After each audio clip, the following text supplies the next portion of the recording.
Well, hey everybody, Dylan here, and I don't really have any filler to start off this, so we're just going to jump right into it. This is a Smackdown review for 11224. Alright, the show starts off without the, opener. It has the Then Now Forever intro, but it doesn't have, the show opener itself. And then we get commentary to welcome us to Lincoln, Nebraska. They didn't specify the center, I don't believe. But they just said, welcome to Lincoln, Nebraska.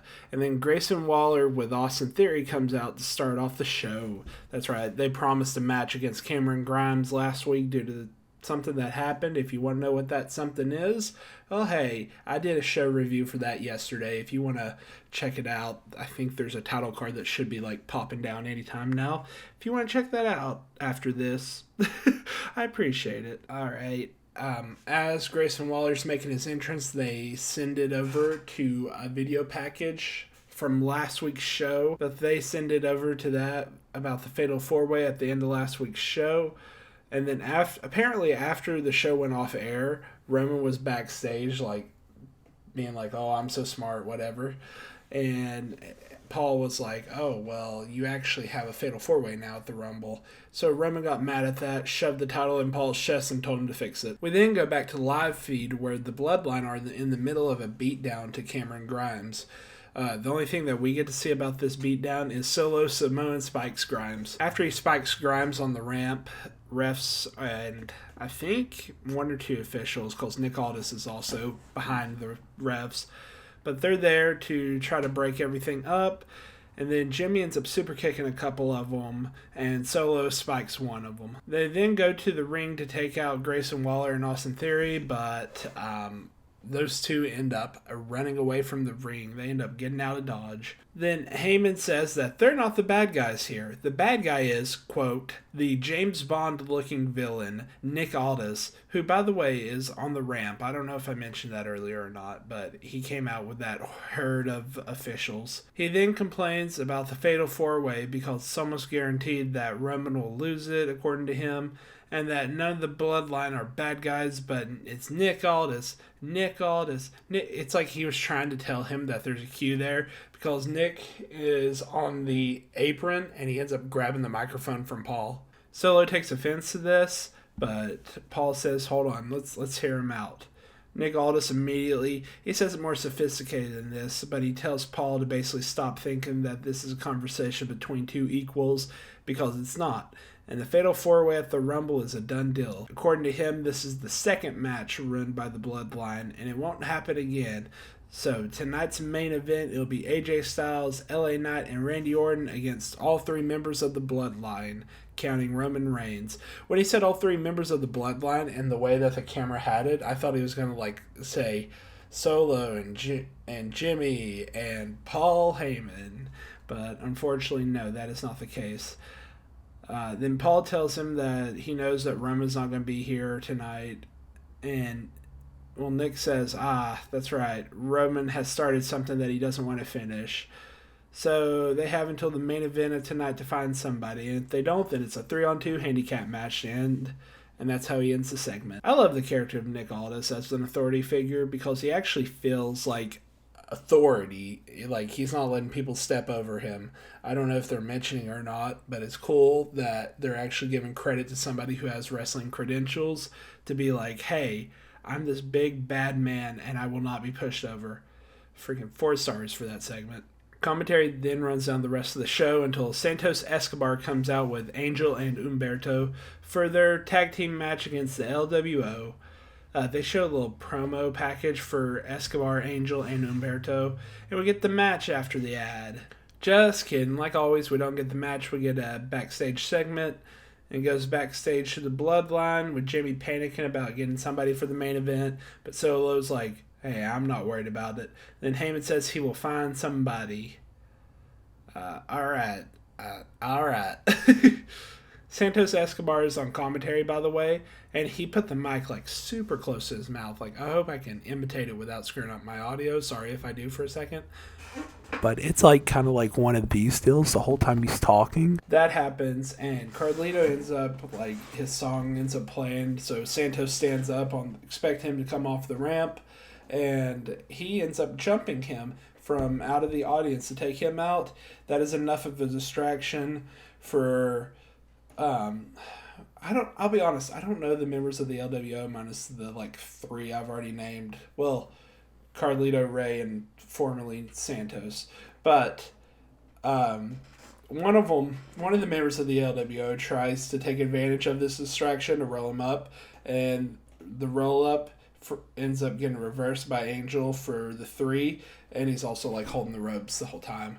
So I'll give that 3.5 stars. The unpredictableness of like Carlito coming out was cool, but minus that, it was kind of predictable, the outcome. Nick Aldis is talking to Carmelo Haynes, and Carmelo attempts to ask it for a Rumble opportunity, but Grayson Waller with Austin Theory immediately cuts that off, interrupting, asking Nick what type of show he's running, basically.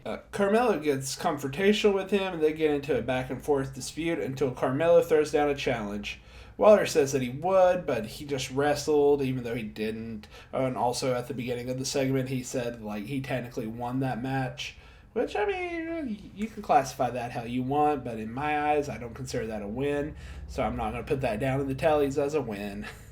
Anyway, he said that he doesn't want to because he just wrestled, but Theory can wrestle.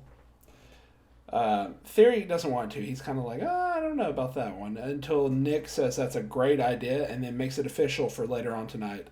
As they walk off the screen, Waller and Theory are having like a little dispute, like, dude, why'd you say that? And then Waller's like, oh, don't worry, I got this. And that's how they end that segment. 3.5 stars. When we come back from commercial, the LWO are walking backstage. When Paul Heyman comes up to Carlito, okay, so like, let me rephrase. They're walking towards the camera, and it so happens to go past one of the doors, and in the hallway is Paul Heyman, like slouched against a wall, polishing off an apple with his Bloodline handkerchief. And anyway, Paul Heyman keeps on trying to bribe him, being like, yeah, I know you want to fight with the Bloodline later on tonight. It would be a privilege for you to fight with them. Carlito then said he's right about one thing, that he does want to fight, but the only person he wants to fight with is Santos Escobar. And then he walks off, and the camera's on like Paul Heyman, just stunned. And then he comes back, Carlito grabs the apple, says thank you, and Paul yells at him that the apple and a yes are a package deal. 4 stars. I love the comedy in this. Then there's a progressive recap of last week's tournament finals. Then the Paul brother shoots a promo, and I can feel my eardrums slowly losing hearing. Anyways, he states that he's not in Nebraska because it's a loser state or something like that, and because he was talking to his lawyers saying that the cast was a weapon, and if Kevin Owens shows up at the Rumble with the weapon, he will lose his title shot. Then Bianca Belair comes out for her match against Bayley. Before they have this match to go to a backstage talk between Bates and Butch, it was like a pre-recorded, like a scene, if you will, that basically it's like Tyler Bates is trying to convince Butch to like be a tag team with him, but Butch is like, nah, you need to go on your own way. And then it ends with Tyler end up getting mad, so he ultimately is like, Butch, what do you want? And that leads into a segment for next Smackdown, or whenever they continue this story. After that, we get the match. That segment, by the way, like 4 stars, I guess. The 3.5. Let's cut it in the middle. Then we get a match that gets thrown to the outside. Damage Control doesn't do anything to help Bayley. Then Bianca comes back into the ring and hits a spear and the KOD FTW. 3.5 stars. Please don't separate Damage Control. Please. Alright, anyways, Kevin Owens responds to the Paul brothers, saying that if anything, the cast is an advantage to Paul due to the fact his arm's broken, or hand, whatever. But if he feels like it's an advantage, why don't they talk about it next week on the Kevin Owens Show? And somewhere in the middle of the place that I live, the whole neighborhood just heard me from my house scream, no! I hate talk shows so much, and I swear, they don't know me specifically, but I swear this is a rib against me every time. Right, anyways, they come back from ads after that. I'm not even going to rate that, because Paul Brother doesn't deserve rating. And Damage Control sans Bayley are talking. And Bayley comes in and asks, like, what was that? Then Dakota pulls her aside and says that they didn't want to cause a DQ, and they thought that she would be good to fight on her own. You can tell that Dakota wanted to say something else, but then she's like, just forget it, and let's look ahead. You have a Rumble to win, Bayley.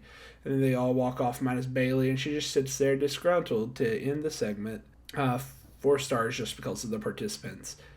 Then we get a segment with the Hurt Profits, and they look like they're ready for a brawl. I appreciate that look. Lashley grabs the mic and basically says that the jump last week didn't give Cross's team the advantage.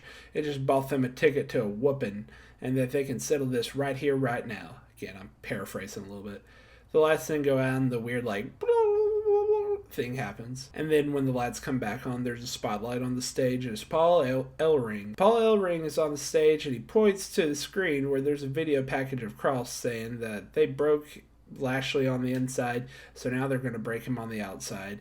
And basically it's one of those, like, it hypes up the whole group. And then we find out that the group's name is The Final Testament as the song plays us off to commercial. Oh, sorry, my bad. We actually go backstage on that, but potato. Anyway, we go backstage where Pretty Deadly asks Heyman for the spots. And then Heyman says that they both can't team with him and remind Pretty Deadly who they're going against. And then Pretty Deadly is like, oh, would you actually look at the time? Sorry, we have something to do later on tonight. You know, they cowered their way out of it. 3.5 stars just because of the participants. The Pretty Deadly's great at comedy spots. They then go to a video package with Carmelo Haynes.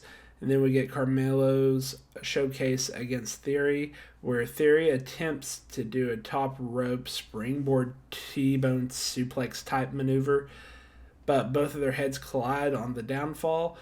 And I'm never going to say an injury is like a shoot or anything. I mean, it's in a shoot or anything, but kind of the way that they didn't immediately do something and the way that they like kept the cameras tied on them, it looked like it was a work shoot, but also how their bodies reacted to it, it kind of looked like just a shoot. So out of respect to the participants, I'm not going to rate it. Commentary then does a rundown in next week's shows, and then we go backstage to the Bloodline, where Jimmy asks Paul if he found a backup, and Heyman tells him that there's not a man here worthy to stand beside the Bloodline, and he's not worried. But Jimmy says, well, I am worried. And then Solo says he's not and walks off. Then Jimmy says, you know what? No, I'm not worried. No yeet. And then we kick off the main event. Just kidding. Solo and Jimmy jump Orton. And then Solo spikes Orton to make it a 2-on-2 for a little bit. The match plays out until both of the participants are down. And then Orton comes out holding his throat, and he gets the hot tag and does his normal comeback, rope DDT, RKO, only the RKO gets reversed into a roll-up for a 2. He reverses a super kick into an RKO to win. And then immediately Solo jumps Orton and starts to take out Orton until AJ hits a phenomenal forearm on Solo, and LA Knight hits him with the BFT, and Orton gives him an RKO. Then they go out to ringside, and they throw Jimmy into the steps, and they put they put Solo through the announce table as a proper Shield powerbomb. As they stand tall at the end of the day, and Paul is talking to Roman on the phone. That's the last shot you see. Actually, scratch that. Sorry. You got one more shot that you see. As it's fading away, you hear Orton say that they just dumped Solo's big ass. It follows the normal main event pattern, but just because of Orton saying that, I guess I'm going to rate it 4 stars. Star ratings don't matter. This show felt very formulaic. I don't know, maybe I've watched enough wrestling, like WWE now, that everything feels formulaic again. But SmackDowns especially are very noticeable with it. Again, maybe it's just where they don't have high caliber stars or whatever, and maybe I'm just overlooking it. But I'm still going to rate it 4 stars just because it made me happy how it ended. Alright. This is just a little quick Dylan ad-lib. I didn't have this written down in my notes. But I just wanted to thank you all real quick. I've noticed I've got a couple subscribers. I appreciate y'all for subscribing. A couple extra ones. And not only that, but I have had a little bit of momentum again. You know, it's a little stacks on stacks of momentum. I like that. Thank you all for getting me to the point I'm at. If you all still like me after this, if you all want to watch the next one, let's see, what's today? Today's Saturday. I teased yesterday that I was going to do 2 today, but one of those I think I'm going to have to put off till next year. Spoiler alert, it was going to be a Rumble review. I was going to do like 2022s this week and then 23s next week and then do the Rumble.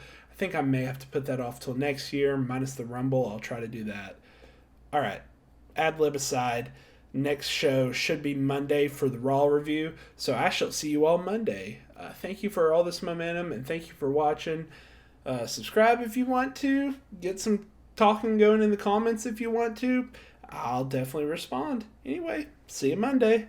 Bye!